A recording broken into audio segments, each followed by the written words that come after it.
হত্যা মামলার আসামিসহ শেয়ার বাজার কারসাজিতে জড়ানোর অভিযোগ রয়েছে সাকিব আল হাসানের বিরুদ্ধে, যে কারণে দেশের মাটিতে বিদায়ী টেস্ট খেলতে চেয়েও শেষ পর্যন্ত পারেননি সাকিব।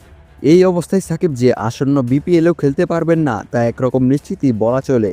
যা নিয়েই এবার চরম হতাশা প্রকাশ করেছেন সাবেক অধিনায়ক ও বিসিবি কর্তা খালেদ মাহমুদ সুজন। আগামী 30 ডিসেম্বর শুরু হতে যাওয়া বিপিএলে সাকিবের খেলা একরকম অনিশ্চিত। দেশের ক্রিকেটের পোস্টার বয় থাকছেন না এই মেগা আসরে।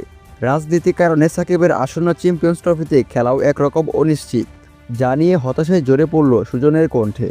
সাকিবের বিপিএল খেলতে না পারা নিয়ে আজ গণমাধ্যমের মুখোমুখি হয়ে ঢাকা ক্যাপিটালসের কোচ সুজন জানালেন তার হতাশার কথা।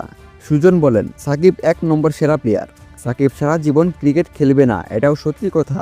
বাংলাদেশের ক্রিকেট খেলতে পারছে না, এটা একরকম ব্যর্থতাই আমাদের জন্য আমি মনে করি। রাজনীতি করেছে তার কেরিয়ারের শেষ দিকে এসে, কিন্তু সারা বাংলাদেশের মানুষ তাকে একজন ক্রিকেটার হিসেবে চেনে, বিশ্বসেরা ক্রিকেটার হিসেবেই। ওর উত্থানটা ক্রিকেটার হিসেবে রাজনীতি করেছে, কতটা অন্যায় করেছে এটা আমি বলতে পারবো না। সাকিবের জন্য তার মতো যে অনেক ক্রিকেটারই হতাশ সেটাও জানিয়েছে সুজন। সুজন বলেন, ওরা 8 মাসটা এত লম্বা কেরিয়ারের সাথে মিলিয়ে ফেললাম। আমার মনে হয় দেশের সবথেকে বড় প্লেয়ার বিপিএল খেলতে পারবে না।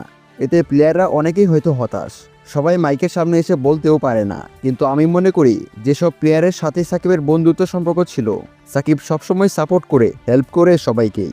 খারাপ লাগছে আর কি, এটাই।